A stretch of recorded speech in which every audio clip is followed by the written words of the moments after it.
Yo, what is going on? This is Kuva here, and today I am bringing you guys a little Warframe video.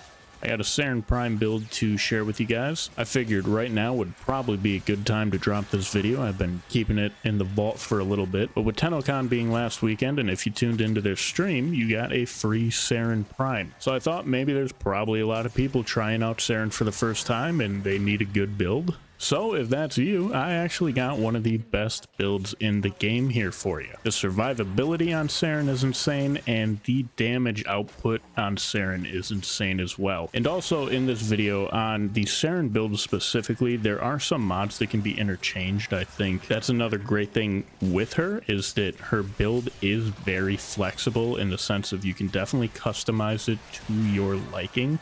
There's really only a couple essential mods on her build. The rest of them are interchangeable with other things if you would like to go down a different route into a playstyle that makes you more comfortable. But I'll go over what's essential and what isn't in a second. Right now, what you're seeing on screen is actually the Saryn build that I'm running all throughout this video. This build more than comfortably clears those level 220 Netracell missions, and anything in Steel Path this build is amazing for as well. So to talk about the mods that are essential for this build to actually work, first up we have Combat Discipline. Now with Combat Discipline, you lose 6 health every kill you get, and this is actually synergizing with Arcane Avenger, where on damage there's a 21% chance for plus 45% critical chance for 12 seconds. This is definitely a great mod arcane combo and really good for increasing your overall damage output. And then to jump right over into the other arcane I'm running Molt Augmented. This is just on kill plus 0.24% ability strength,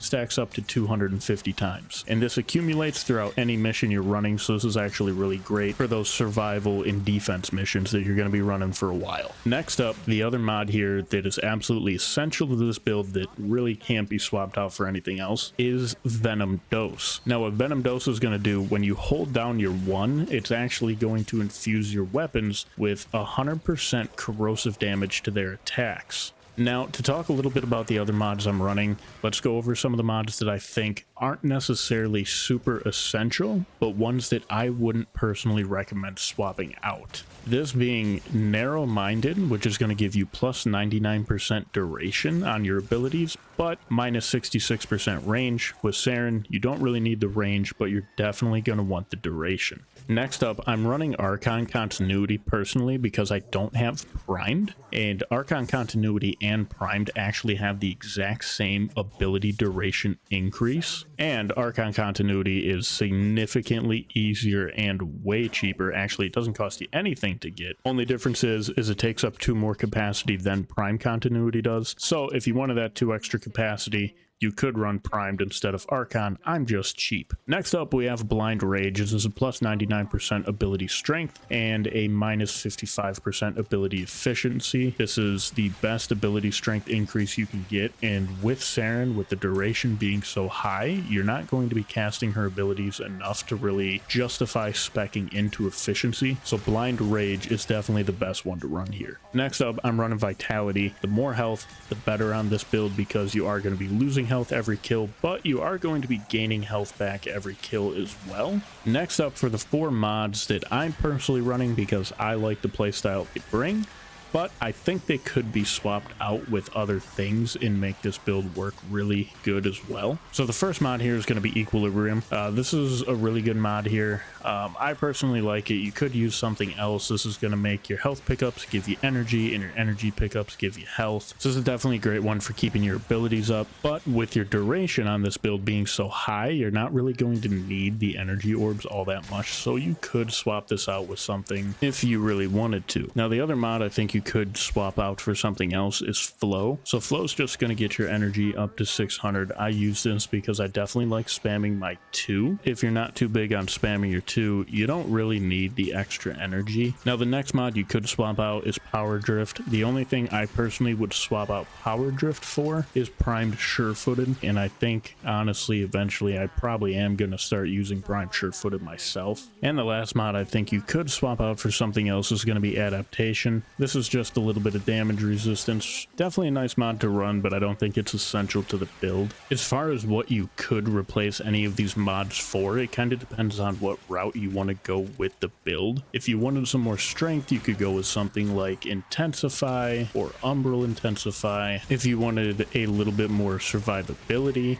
you could go with Carnus Carapace or Neera's Hatred. For duration, Augur Message is actually a really good one to throw on there as well for a little bit of a bump to that. Like I said, if you're not going to be spamming your 2, you could take Flow and Equilibrium off and replace them with Energy Nexus. This would allow you to almost always have the energy that you need to recast your abilities after they're about 1.5 minute cooldown timers. Now for the shards on this build, I'm running 1 Tau Forged Blue Shard for 225 health increase, 1 Tau Forged Red Archon Shard for plus 15% ability strength, and now this is where it gets into the survivability in counteracting combat discipline for as far as health goes, so you're actually going to be in the positive with these. I'm running 2 Tau Forged Green Archon Shards. What this is going to do is you gain 3 health each time enemies are damaged by a toxin status effect.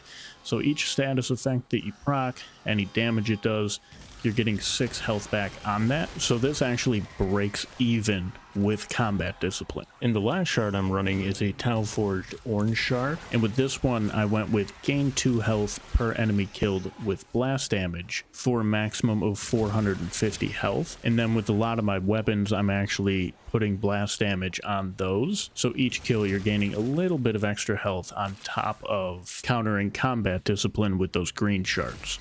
And then as far as the Helmith ability goes on this build here, you're going to want to replace her 4, either with a Nourish or a Roar. I know a lot of people use Roar on this build. I prefer Nourish personally, but it really is your preference. Either of them are absolutely amazing picks. You're just definitely going to want to replace her 4th ability on this. Now, like I said, she is a gun-centric build. So I do just want to give a list of a couple guns and show some builds that I have that I really enjoy using on her. But I do just want to say, with the right weapon build, anything can be useful on Saryn.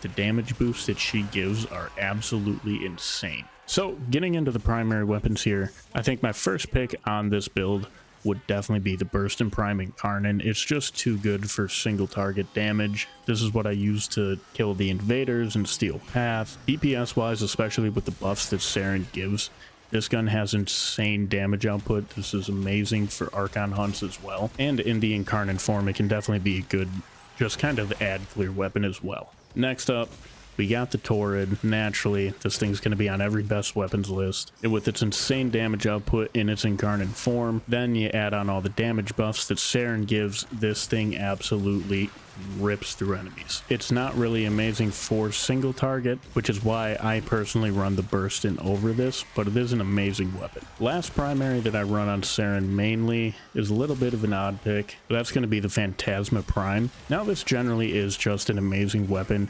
Saryn makes it even better, and it's a shotgun beam weapon with little to no downtime. The reload is super quick, and its damage output is really good too. So it's definitely a fun weapon to mess around with if you want to use something besides the absolute meta. And now before we actually jump into secondaries, I'm going to talk about the melee really quick, because running a Furax Wraith or even just a regular Furax is going to make these secondary weapons significantly better. So if you have a Furax or a Furax Wraith, you're going to want to throw on the mod Amalgam Furax Body Count. This is going to give you plus 45% fire rate for any of your secondary weapons, and this is completely passive. You just throw this on and it just increases your fire rate. With that being said, let's talk about the 2 secondaries here that are what I mainly use on this Saryn build. First up, we got the Kuva Nukor.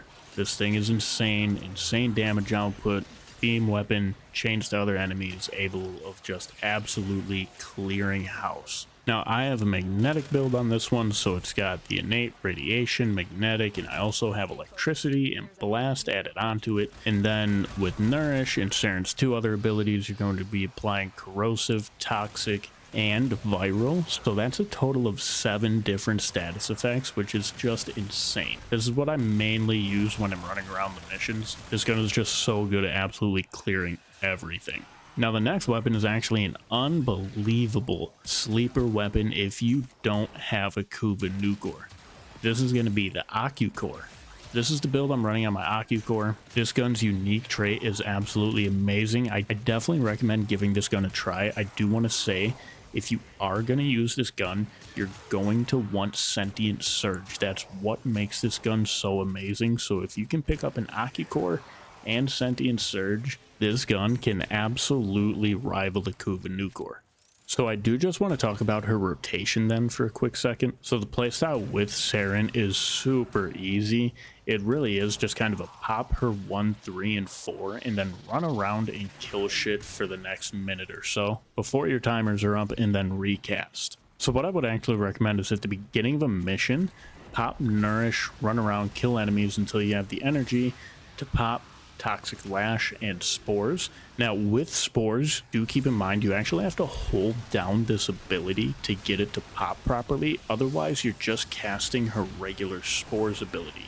If you want Venom Dose, which is what's going to be giving you the extra damage on your weapons, you need to hold down this ability. After you have all 3 of those things up, you're just going to run around and kill things. Nourish, you have to recast every minute. Toxic Lash, you have to recast every 2 minutes. And then Spores is almost 2 minutes, but not quite. And in between all of that, you're going to want to be popping your 2. If you get any status effects applied to you, Molt immediately sheds all status effects and gives you a little bit of a speed boost as well, but this isn't really in the rotation, it's just kind of a backup whenever you need it. So that's my Saryn build, how to play her in all the weapons that I think are best for her.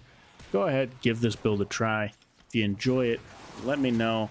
If this video helped you learn anything, leave a like, comment, subscribe. Let me know if there's any other frames that you would like a video on, or really anything else in Warframe. It's definitely a game I've been grinding off stream for a while now, and I definitely do want to get into content on this game a little bit more. But anyways, I appreciate your time. Have a great day, and hopefully I'll see you next time.